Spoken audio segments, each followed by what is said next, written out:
तो गाइस जब से लेटेस्ट चैप्टर रिलीज हुआ है लुकिज्म कम्युनिटी में आग लग चुकी है बिकॉज अब हमें finally after a long time गीते द किंग स्लेयर एक्शन में देखने को मिलने वाला है एंड प्लस गो भी है उसके साथ, जिसे करेंटली बहुत अंडररेटेड कर दिया है पीटीजे ने, वो भी इन रीसेंट आर्क्स में। And I think next chapter के मिड में या फिर एंड में डेफिनेटली हमें गीते का फेस ऑफ देखने को मिलेगा जिनरिंग के साथ। एंड इसीलिए आज की वीडियो बहुत इंपॉर्टेंट है क्योंकि कुछ पॉइंट्स है जो नेक्स्ट चैप्टर को लेकर उठ रहे हैं एंड उन पर डिस्कशन करना भी बहुत जरूरी है। तो फर्स्ट ऑफ ऑल है कि क्या गीते जिनरिंग को जानता है पहले से ही? And the answer is yes, of course वो जानता है बिकॉज दोनों के नाम के साथ बताया गया है कि ये डिसाइपल हैं गेप्योंग किम के। और गेप्योंग किम तो हम सभी जानते हैं वो बंदा है जिसकी वजह से ही लुकिज्म स्टार्ट हुआ है। रीजनरेशन का एक ऐसा लेजेंड जिसका नाम लेते ही सब रिस्पेक्टिव वे में बिहेव करने लगते हैं एंड उसके मूव्स देखकर तो इवन कोई भी फाइटर शॉक हो जाए जिसने कभी किसी ऐसे बंदे से फाइट ना की हो। एंड ऐसे लेजेंड के दो डिसाइपल्स होने का एक ही रीजन हो सकता है कि एक पास का डिसाइपल था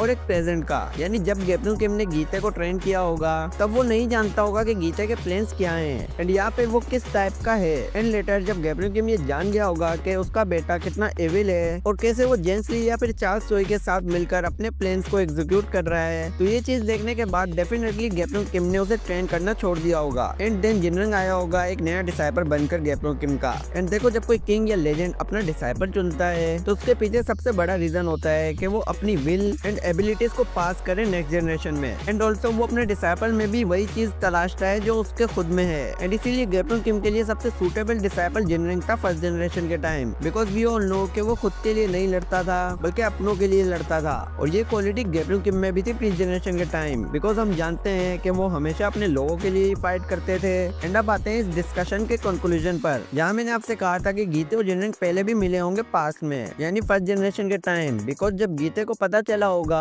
कि उसके अपने फादर ने किसी और को ट्रेन करना स्टार्ट कर दिया है एंड ऑल्सो अपना डिसाइपल भी बना रहा है वो, तो कहीं ना कहीं गीते के मन में हेट आ गया होगा ऑटोमेटिक जिनरिंग के लिए। एंड आई बिलीव कि फर्स्ट जनरेशन के टाइम इनका तगड़ा बैटल भी हुआ होगा जिसका अनफॉर्चुनेटली कोई रिजल्ट नहीं निकला होगा। हो सकता है कि उस फाइट में किसी ने इंटरफेयर कर दिया होगा या फिर कुछ और भी, बिकॉज इसीलिए गीते अब तक वेट कर रहा था इतने टाइम से। एंड ये मेरी इन सब बातों का प्रूफ भी आपको लेटेस्ट चैप्टर में मिल जाएगा, जहाँ गो ने ऑलरेडी गीते से ये बात बोली थी कि वो जेम्स ली के अप्रूवल के बिना आया है जिनरिंग के पास, बिकॉज गीते बहुत डेस्परेट है जिनरिंग से मिलने के लिए और उसे जेम्स ली से भी कोई फर्क नहीं पड़ता। और ये बहुत बड़ी बात है अगर गीते ने बोली है, क्योंकि जेम्स ली की मूवमेंट्स मेंटली एंड फिजिकली बहुत परफेक्ट होती हैं। इसीलिए मुझे लगता है कि जेम्स ली शांति से ये मैटर सॉल्व करना चाहता था एंड दैट्स व्हाई उसने गीते को बोलने के बजाय एलाइड और किंग ऑफ इंचॉन से कहा कि वो जिनरिंग को लेकर आए। बट अब उसके प्लान्स की वाट लग चुकी है क्योंकि डेनियल बागी हो चुका है और गीते तो वैसे भी अपनी ही करता है। तो ये देखना इंटरेस्टिंग होगा कि जेम्स ली अब ऐसी सिचुएशन में क्या करेगा, बिकॉज उसके ऑलरेडी इतने सारे दुश्मन हैं। अगर गीते भी उसके दुश्मनों में आ गया तो आई डोंट थिंक जेम्स ली इतना कुछ अफोर्ड कर सकेगा। एंड इसी के साथ फर्स्ट पॉइंट एंड होता है और अब सेकंड पॉइंट पर डिस्कशन करते हैं कि व्हाट इफ गीते आएगा तो सही जिनरिंग के लिए, लेकिन उसका सामने डेनियल से हो जाएगा।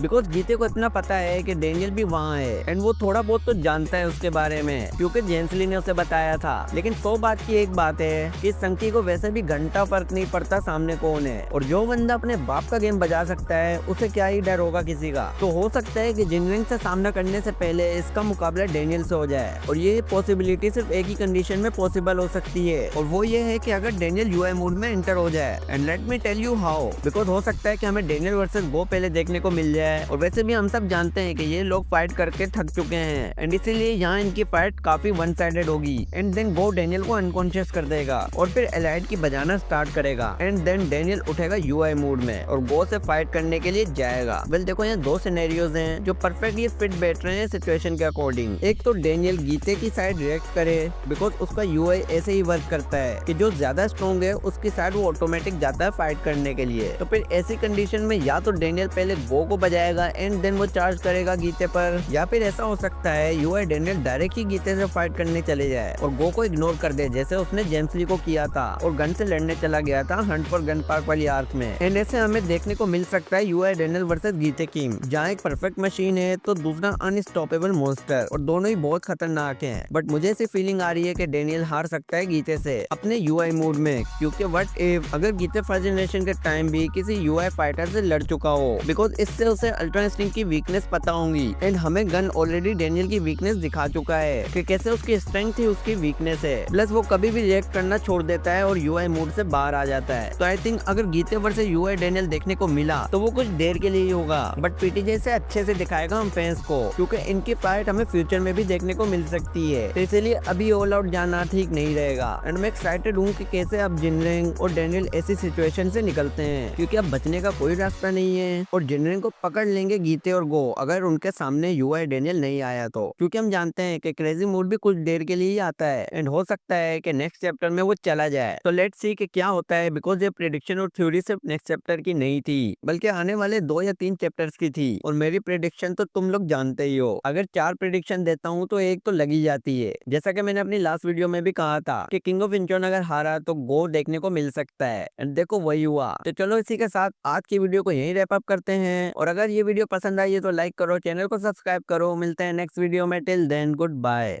टूटे थे कहने दो बातें हमारी वो सारी जो कहनी थी तुमसे सभी, बहने दो आंसू ये यादों में तेरी, क्यों ना सुनी किसी ने भी हमारी दास्तां।